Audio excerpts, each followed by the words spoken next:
तो दोस्तों आरती जो है आज अपने पिताजी, भाई, घर वालों सभी को उसने उम्र कैद की सज़ा दिला दी है।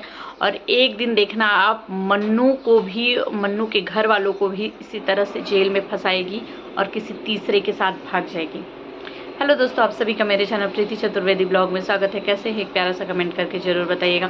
दोस्तों मैं बताऊं आप लोगों को कि जब से आरती ने अपने घर वालों को उम्र कैद की सज़ा सुनाई है, मतलब पता चली है कि हाँ उनके घर वालों को, छोटू को इंसाफ मिल गया है और उनके घर वालों को सज़ा हो गई है, तब से बहुत तेज़ से कुछ लोग तिलमिला उठे हैं और लगातार आरती के ऊपर इल्ज़ाम लग रहा है। सब अपने अपने तरीके से आरती को बोल रहे कि आरती ने बहुत गलत काम किया है। डायन भी साथ घर छोड़ के वार करती है। इसने अपने ही घर वालों को उम्र कैद की सज़ा सुना दी, बिल्कुल हिचकिचाई नहीं करके। अब क्योंकि आरती के घर में जो है अब सिर्फ उनकी दादी बची हुई हैं, जो कि बहुत कुछ भी बोल नहीं रही हैं, लगातार सिर्फ रोए जा रही हैं करके। और आरती बहुत ज़्यादा खुश है।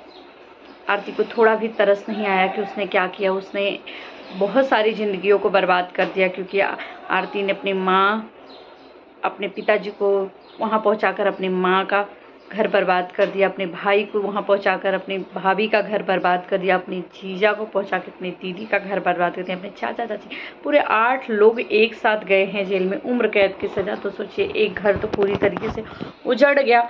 पर अगर आरती के हिसाब से सोचा जाए तो, उधर के साइड से देखा जाए तो उधर भी तो एक माँ बाप ने अपना बेटा, जवान बेटा खो दिया। तो आरती, दोनों ही पहलू से सोचा जाए तो आरती गलत भी है, आरती सही भी है। क्योंकि ये आरती बोलती है कि बहुत सारे लड़कियां तो ऐसी हैं जो भाग जाती हैं, भाग के शादी वादी कर लेती हैं, आके माफ़ी उफ़ी मांग लेती हैं, माफ़ कर देते हैं उनके घर वाले। जब मैंने अपने घर वालों को बोला कि जाने दो, मार रहे हो, छोड़ दो इसे जान, तो वो लेने की क्या ज़रूरत थी। और आरती के घर वालों की गलती ये थी कि उन्होंने पुलिस की मदद नहीं ली, पुलिस से नहीं कंप्लेन की कि हाँ मेरी बेटी को परेशान कर रहे हैं या मेरी बेटी ऐसा कुछ कर लेगी छोटू के साथ। सीधा उसको वहाँ पे उनकी गलत थी कि प्रशासन किस लिए बनी हुई है, मदद लेने के लिए ही ना। पर आरती के जो पिताजी के वकील हैं, उनका इल्ज़ाम है कि आरती जो है प्यार छोटू से करती थी, शादी मन्नू से की है और भाग जाएगी ये किसी और के साथ, क्योंकि ये किसी और से बातें करती है। और अपने घर वालों को, अपने पिताजी को बोली थी कि मुझे इतनी प्रॉपर्टी, मुझे इतनी ज़मीन दे दो, तब मैं छोड़ दूंगी, ये केस वापस ले लूँगी। जबकि आरती बोल रही है क्लियर कि वो सरासर गलत है, झूठ है। अगर मुझे प्रॉपर्टी लेनी ही होती तो मेरा पूरा अधिकार है, मेरा हक है, मैं हक से ले लेती। मुझे इन सब चीज़ों का कोई लालच नहीं था। मुझे एक माँ बाप को इंसाफ दिलानी थी, क्योंकि उन लोगों ने गलत किया था। वो लोग जब मार रहे थे, कर रहे थे, तभी ही मैंने उनको बोला था कि छोड़ दो, इसके साथ इतना गलत मत करो। लेकिन उन लोगों को बिल्कुल तरस नहीं आया। और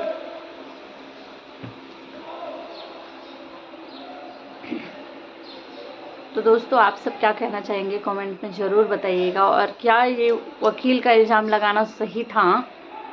आरती बहुत ज़्यादा भड़क गई है, तिलमिला गई है और लगातार वीडियो डाल के बोल रही है कि जो वकील ने किया गलत किया, मैं उनके ऊपर भी केस करूँगी। क्योंकि इस तरह से किसी के कैरेक्टर को, आप कैरेक्टर पे ऊपर उंगली नहीं उठा सकते।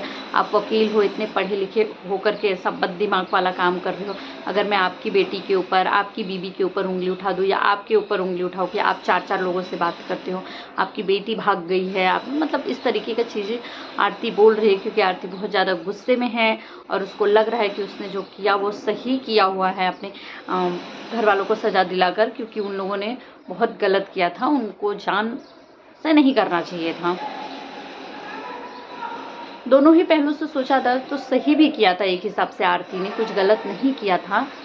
और उस घर वालों को देखा जाए तो ऐसा लगता है कि आरती भी माफ़ कर सकती थी। जिस तरीके से आरती माफ़ी की उम्मीद करती है, आरती बोलती है कि मतलब बहुत सारी लड़कियां ऐसी होंगी जो भाग जाती हैं, भाग के शादी वादी करके घर में आती हैं, माफ़ी उफ़ी मांग लेती हैं और आगे बढ़ती हैं ज़िंदगी में, माँ बाप भी माफ़ कर देते हैं।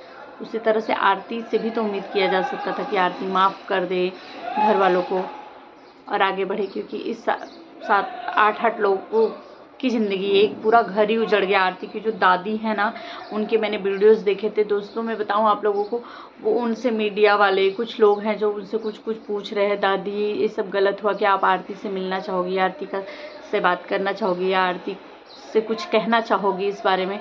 पर वो कुछ भी नहीं बोल रही थी, कुछ भी नहीं। वो लगातार सिर्फ रोए जा रही हैं और कुछ भी नहीं बोल रही हैं। उनका घर पूरा आरती का वीराना हो चुका है, उस घर में कोई भी नहीं है, सिर्फ आरती की दादी बाहर बैठी हुई हैं। तो एक बूढ़ी दादी की ज़िंदगी, मतलब जो बुढ़ापे का सहारा बोलते ना, वो सब छिन गया। किसकी वजह से? सिर्फ आरती के इस प्यार के चक्कर में।